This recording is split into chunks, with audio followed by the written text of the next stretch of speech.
Greetings everyone. Today I wanted to take a look at a new lock for me.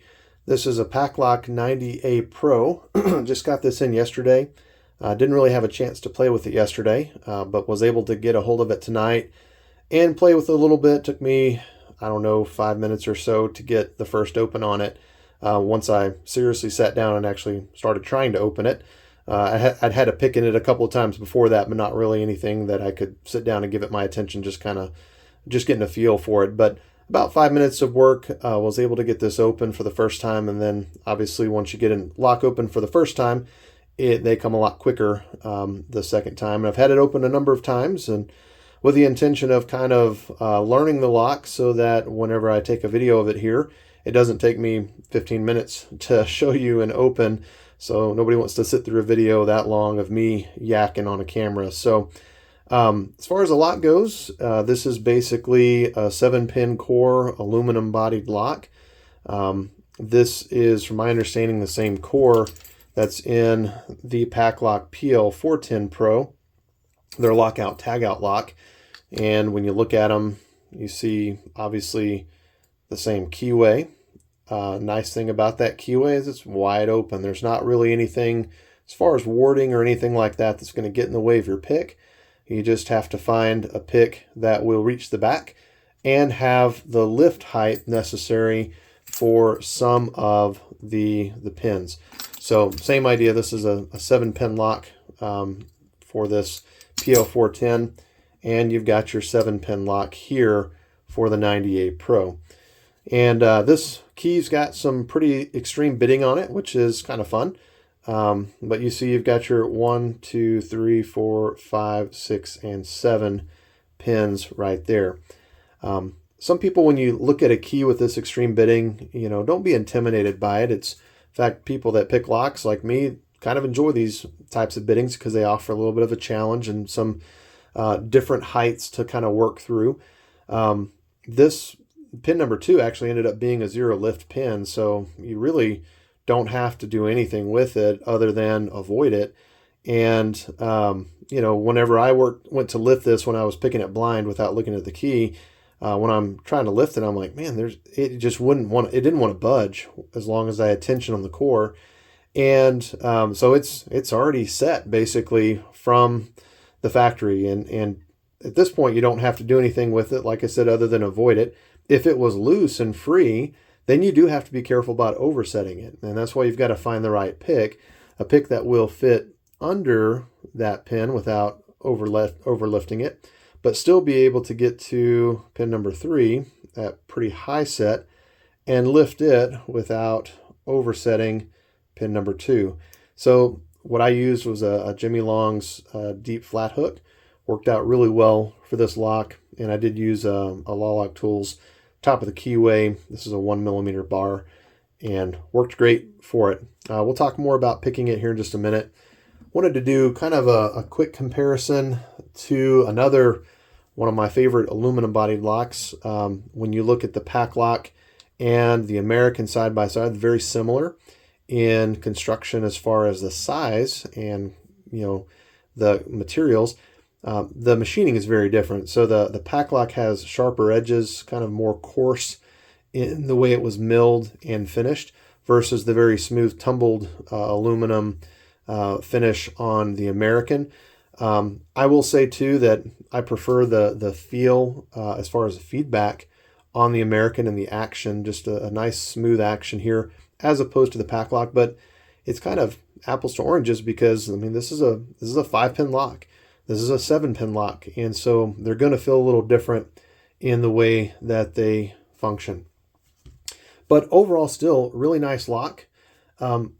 Whenever I first started trying to open it, I did notice that the core is a little bit stiff, and so you go in here with a tension wrench. Let me get it in here on camera. And when you first apply tension, you'll see there's movement in the core, but it's not spring tension movement. It's just kind of stiff movement. There's some slop in here as far as the core, and you can see it's not rotating necessarily, it's shifting the entire core side to side. So just some slop in the way it's put together. I have not had this lock apart yet. We're going to gut it here in a little bit after I get it open. But yeah, we'll see what it looks like once we get it apart, investigate that a little bit. But just a little bit of slop in the way that it's put together. The key, too, because of the extreme bitting on the key, when you go in, it goes in pretty easy most times, but kind of getting it back out it's a little stiff and getting it back out. And that's just a function of the pin travel. They've got to go up and down quite a bit to get this key in and out. Just kind of likes to hang in there sometimes. The open is very satisfying, a nice solid snap open. And then this particular lock does captivate the key. You can't return it back to a set position or a reset position without actually closing the shackle. And the other thing is when you close the shackle, it doesn't spring back like for instance the American would. If you close the American all the way, the key would snap back on its own. This particular lock, you have to close the shackle and then turn the key manually to get it back into place. So just something to think about as you're opening these and playing with them. But yeah, I thought we would go ahead and try to get this one open here on camera. So let me get set up for that, and I'll be back in just a sec. Okay, so let's see if we can't get an open on this Paclock 90A-Pro. Here's the key and the bitting on the key.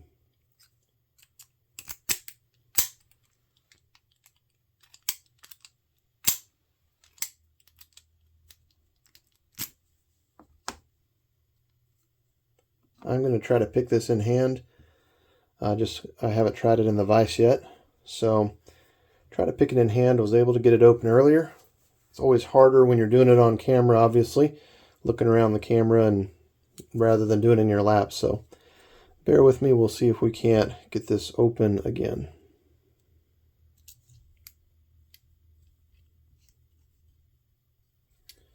Make sure the lock's fully reset here.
And there we go. We are open.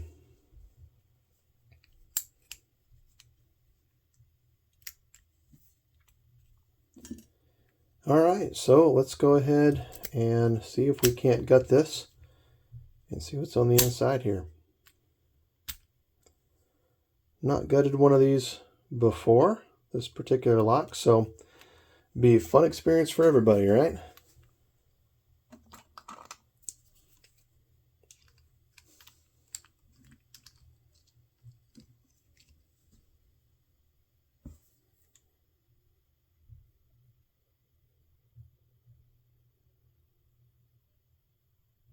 Helps to know what tool to use to get into it.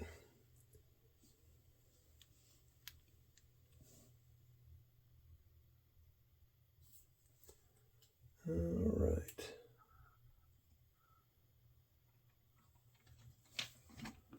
We'll see if we can't figure this out real quick. Sorry, I should have looked that up before I got on camera. There we go.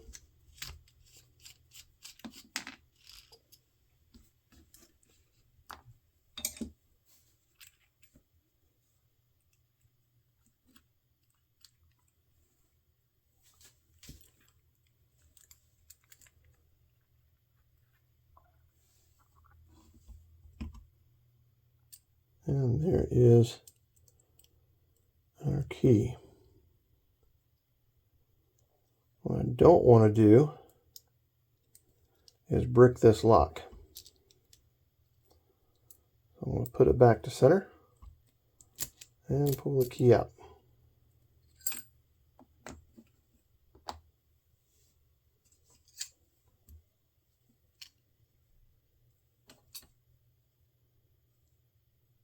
Let's see.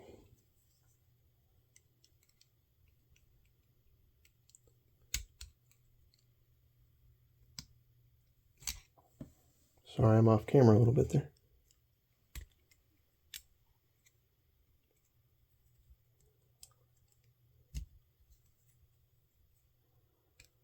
There's a circlip. And let's see if we can go ahead and push a core in here, or a shim in here.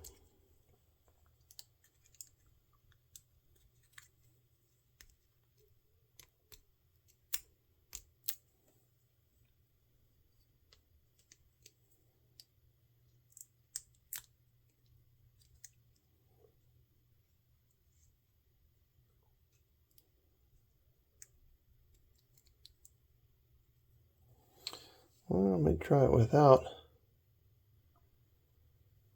May regret that.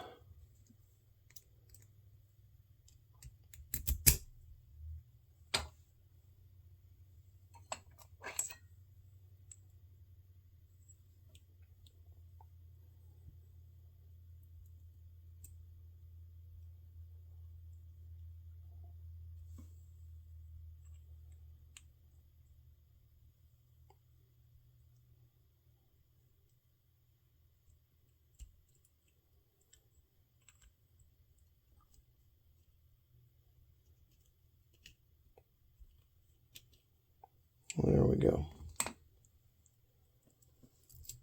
All right. Let's see what we have here.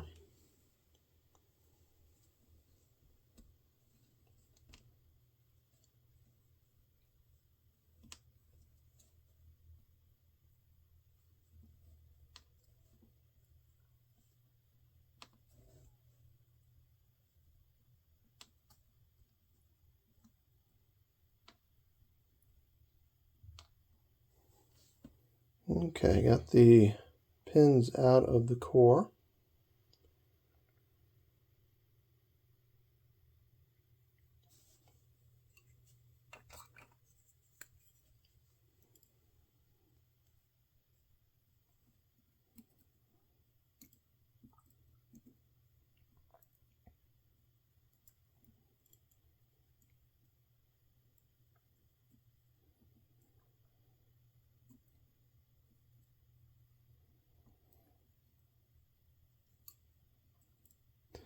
Well, I tell you this one, it's basically just a little ball more than anything else. There's not much to that key pin.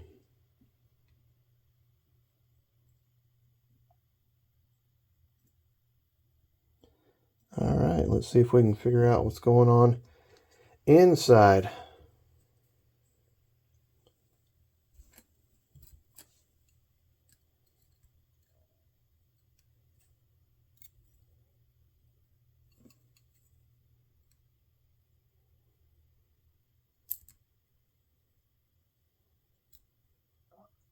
And number one, nice little serrated driver pin.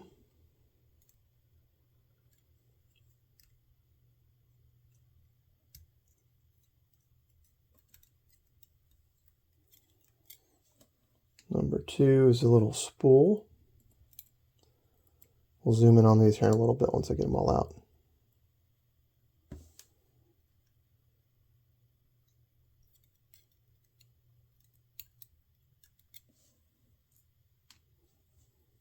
Three looks to be another spool.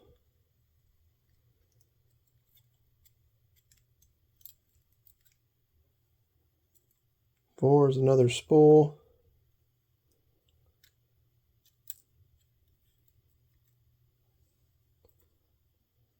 5 another spool, 6 a spool, and standard driver pin for number 7. And then we got all our little springs in there.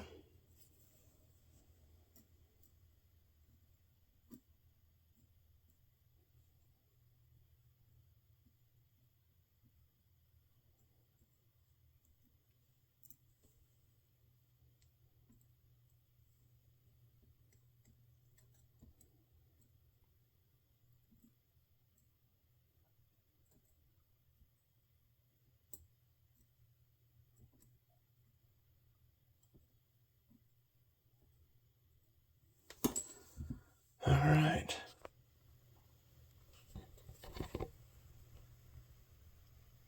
A little better shot of what's going on in here.